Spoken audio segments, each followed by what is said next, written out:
two major divisions of the nervous system. Our nervous system is divided into two main parts.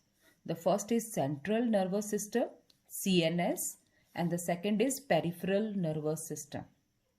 Now the central nervous system, it includes brain and spinal cord. These are the two organs which control and coordinate rest of the body organs. Now these brain and spinal cord, they are present in one place, like brain in our head and spinal cord in our vertebral column. So from there, they are connected to each and every part of the body through another system, that is peripheral nervous system, or we call it as P and S. Now peripheral nervous system is a system of nerves which connect central nervous system to rest part of the body. Now this peripheral nervous system is further divided into two parts: somatic nervous system, SNS, and autonomic nervous system, ANS. Somatic nervous system control voluntary activities of our body, and autonomic nervous system, it controls involuntary actions. In somatic nervous system, it is a system of nerves only. Only nerves are present in somatic nervous system, which connect our brain and spinal cord to rest part of the body. Now these nerves are of two types: cranial nerves and spinal nerves. Whereas in autonomic nervous system, with nerves, ganglia are also present. So the first, we will begin with central nervous system, the parts of the central nervous system, and the most important one is the brain. Now the brain is the most important part of our central nervous system. Human brain is the largest among all animals in proportion to the size of their body. It is protected by the upper part of the skull, that is called as cranium or brain box.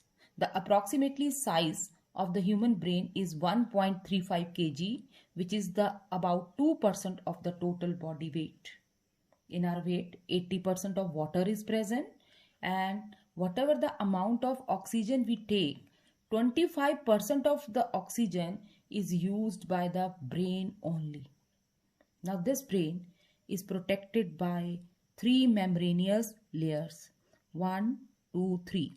So brain is also protected or covered by three membranous layers together called as meninges. These meninges, same meninges, are present over the spinal cord in our vertebral column. Now these layers are from outside to inside. The outer one is dura mater, then middle one is arachnoid, and the innermost is pia mater. Now dura mater. Dura means tough and mater means mother. So this is the tough fibrous white color layer which protect our brain. Arachnoid provide cushioning to our brain, and pia mater, it is highly vascular and supply blood to our brain. Now after this, the space between these three layers is covered or it is filled with a fluid, and that fluid is called as cerebrospinal fluid. Now this cerebrospinal fluid acts as a cushion to protect the brain from shocks. The same fluid is also filled in the cavities of the brain and in the central canal of the spinal cord. So brain is about 1.35 kg in weight. 2% of body weight, that is of 2% of total body weight. 80% of brain is water only, and it consumes 25% of the oxygen we take. Outer membranous coverings which protect the brain is our meninges. They are three in number. From outside to inside, dura mater, that is tough fibrous layer for protection. Arachnoid could provide cushioning, middle layer, and pia mater, highly vascular supply blood to the brain. And the bony cage which protect the brain is the upper part of the skull. We call it as cranium. Now after this, the parts of the brain, but before that, one another term which is important also given in your book, meningitis. Meningitis is a condition of inflammation of meninges. Meninges, the outer membranous covering of the brain. Inflammation of the meninges results in meningitis, that is a disease of meninges or the outer membranous covering of the brain. Now our brain is divided into three main parts: cerebrum, cerebellum and medulla oblongata. Now cerebrum is the largest portion of the brain. This portion of the brain, that is cerebrum. Cerebellum is the smallest one present on the lower side of the cerebrum, and just after this is medulla oblongata. Starting with the characteristics of cerebrum. Cerebrum, as it is the largest portion of the brain, it is divided into two halves. Cerebrum is divided into two halves. We call them as cerebral hemisphere. This is the first half shown in this picture. On the back side of it, the second half is present. So cerebrum, it is divided into two halves, right and left. We call them as cerebral hemisphere. Now, the outer surface of these cerebral hemisphere are highly convoluted with ridges and grooves. This outer surface, just see in the picture, that is highly convoluted with ridges and grooves. Grooves mean creases. Now ridges are known as gyri and grooves are called as sulci. Now these ridges and grooves which are present over the outer surface of the cerebral hemisphere, they are to increase the surface area of cerebrum to accommodate more nerve cells. It is believed that higher the number of convolution in human brain, more will be the surface area and more will be the nerve cells, and hence more intelligent the person will be. So after this, this is all about the outer surface of the cerebral hemisphere. Now our brain, it is hollow from inside and the wall of the brain is further divided into two parts. The outer is cortex and the inner one is medulla. Now cortex is made up of grey matter. Grey matter means the collection of cell bodies. So the outer part of the brain, it is made up of grey matter, that is the collection of cell body. And the inner, that is the medulla part of the brain, it is made up of white matter, that is the collection of axons, that are the nerve fibers. Again I am repeating, each cerebral hemisphere is hollow internally and walls are divided into two regions. The outer region of the wall is called cortex, which is made up of cell bodies of the neuron. As they are grey in color, we call it as grey matter. And the inner part of the wall, we call it as medulla. And it is made up of axons, that are nerve fibers. And as they are white in color, we call it as white matter. So in cerebrum, grey matter is present on the outer side and white matter is present on the inner side. Now the two cerebral hemisphere of the brain, this is the first and second is present at the back.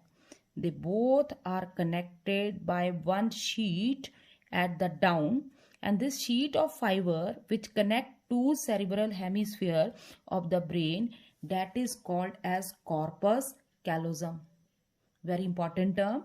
The sheet of fiber which connect two cerebral hemisphere together, it is called as corpus callosum, and its function is to transfer information from one cerebral hemisphere to the other. So this is all about the characteristics of the brain. Now the cerebrum, and now function of cerebrum. Cerebrum enable us to think. It help us to reason out, invent, when, why, how. All these questions arises from our cerebrum only. It also help us to memorize the things. It is a seat of intelligence, consciousness and willpower. It control our voluntary activities also. All these functions, the function of thinking, reason out, invent, plan, memorize, consciousness, willpower, intelligence, or and the control of all voluntary action, these are the function of cerebrum. Now in our cerebrum there is one part, one part of the cerebrum which is present is called unconscious or subconscious mind. Now this subconscious mind or unconscious mind is also present in our cerebrum. Many past experiences are stored in this part of the cerebrum. The subconscious mind is a data book for everything which is not in your conscious mind. It stores your beliefs, your previous experience, your memories, your skill. Everything that you have seen, done, or thought is also there. Dreams which we see are just electrical impulses occur in our brain that taps into random images from our subconscious mind. Means the dream which you see, that are also stored in our subconscious mind. These are our skill or past experience which are stored in our subconscious mind, which we want to do. Sometimes we want to do certain things, so those things, they get stored in our subconscious mind, and at night when we are sleeping, our brain is working less. At that time they come out in the form of images and we see in the form of dreams. When hypnotized or questioned skillfully, all these experiences can be recalled. So this is all about cerebrum. Now the next part of the brain, that is cerebellum. But before that, the function of different areas of the brain. The major function of different parts or areas of the brain. But our brain is divided into, especially the cerebrum, it is divided into 4 lobes. Frontal lobe, temporal lobe, parietal lobe, and occipital lobe.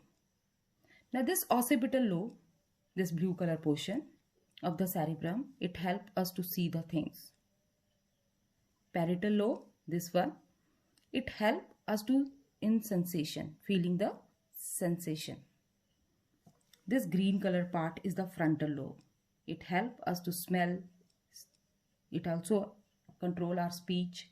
It helps us to think or memorize the things. Taste is also one of the function of this lobe. Now temporal lobe, it helps, or the hearing is the function of this lobe. So this is all about the different lobes of the cerebrum. Now body balance is also written in this diagram. It is a function of next part of the brain, that is cerebellum. So next part of the brain is cerebellum, that is little brain. It is a smaller area of the brain located just at the base of cerebrum. This is cerebrum at the base. Under the large cerebrum, this smaller area of the brain, part of the brain, is called cerebellum.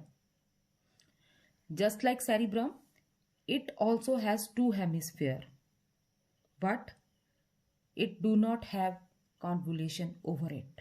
In place of convolution, furrows are present in cerebellum. Again, like cerebrum, the outer cortex of cerebellum is made up of gray matter, that is collection of cell body, and the inner part of the cerebellum, that is made up of white matter, axon, nerve fibers. Now, these 2 hemispheres of cerebellum, they are also connected by sheath, and that is called as pons. So pons help in transmitting information from one hemisphere of cerebellum to the another hemisphere of cerebellum. The main function, now starting with the function of cerebellum, the cerebellum help in maintaining body balance and control all our muscular activities. The impulse or command to start the muscular activities, it originate in cerebrum only. So impulse or command, it originate in the cerebrum, but after that the coordination of muscular activities is the function of cerebellum. A person under the influence of alcohol is not able to walk properly. Even that person is not able to talk because all these are the muscular activity. Why? Because under the effect of alcohol, the cerebellum part of the brain is affected. And as the cerebellum is affected, it is not able to control or coordinate muscular activity of the alcoholic person. That's why that person is not able to walk or talk properly. Now the next part after cerebellum is medulla oblongata. Medulla oblongata is the lowest portion of the brain located at the base of the skull. So this portion of the brain, lowest portion of the brain, located at the base of the skull, it is medulla oblongata. Beta, it is roughly triangular in shape and it continued behind as a spinal cord. Means spinal cord originate from this part of the brain which run parallel down the vertebral column. Now the function of medulla oblongata is to control the activities of our internal organs. Means all involuntary activities of our internal organs are controlled by this part, that is medulla oblongata, like peristaltic movement of the alimentary canal, breathing, heartbeat. All these activities are the internal activities of our internal organ, and these activities are controlled by this medulla oblongata. Now, an injury to medulla oblongata generally results in the death. Why? Because this control all involuntary activities of our body like heartbeat, respiration, etc. So if this part is injured, involuntary activities are not be performed, and due to which it results in the death of the person. So this is all about the three major parts of the brain: cerebrum, cerebellum, and medulla oblongata. Learn their location, their function properly. This is very important topic from this chapter. Now next we are going to start with three primary regions of the brain.